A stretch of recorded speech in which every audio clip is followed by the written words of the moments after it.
Side Borussia Monchengladbach 5-0 in one of the finest displays ever seen at Tannadice.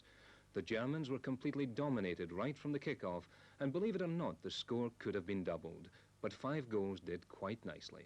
Sturrock signalled the start of the blitz when he split the Borussia defence with a superb through pass for Ralph Milne to blast into the net in the 36th minute. From that moment on, there was only one way United were going, and when a clearance broke to Billy Kirkwood, the unsighted keeper could do little about the swerving 30-yarder that sent everyone wild with delight. After the interval, the Dundee side took up where they left off. Ringles could only deflect a through ball into his own goal mouth, and there was Sturrock to put them ahead on aggregate.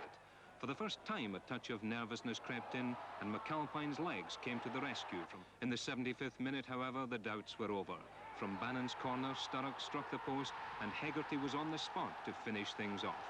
And how about this for the perfect ending to a dream evening? Eamon Bannon's solo goal will surely be talked about for a long, long time to come.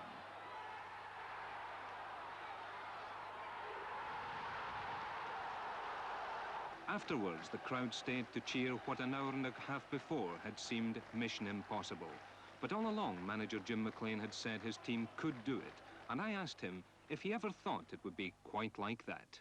No way did we think it would be 5-0, but make no mistake, we honestly always believed that if a fit Paul Sturrock on the field, we felt that if we get an early goal, we could definitely put an awful lot of pressure on the German side. And I think right for the start of the game, we didn't really get the early goal, but we kept playing with confidence throughout the match. And I thought the crowd did their part in being patient as Scots supporters can be anyway, because they still want far too much the ball just to go forward.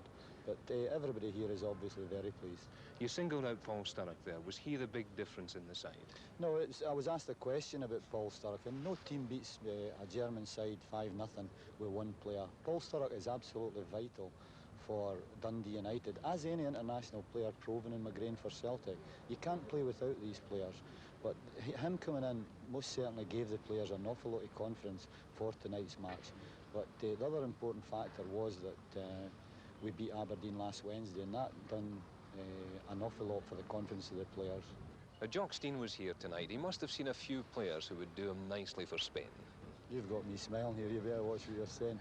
But Jock Stein's a job to do, and he's a difficult job. And I picked my players here at Dundee United, and make no mistake, there were players here tonight that I feel is good enough for Scotland, but there's an awful lot of players and you can only pick 22. Would you single out anyone else other than Paul Sturrock for praise? Well, I think Hamish McAlpine has come out under quite a bit of criticism, especially even from me, because he's playing well below what he's capable of. But he needs a wee G up now and again, and I thought he responded magnificently tonight. There was 2 saves in that match, and he had nothing else to do, but he had 2 saves to make, and they were both magnificent saves, in particular the one when I think it was 3-0 at the time. If they'd scored, we were out. The Eamon Bannon goal was something special too, wasn't it? Well, that again had me smiling. I was out the box again. I hope that the linesman didn't see me. Looking to the draw at the weekend, is there anyone you would like to meet in the next round? Absolutely no thoughts at all about the draw. The most important thing is that we've got to get our feet firmly back in the ground, and the players can only lose after a performance like that, as far as I'm concerned.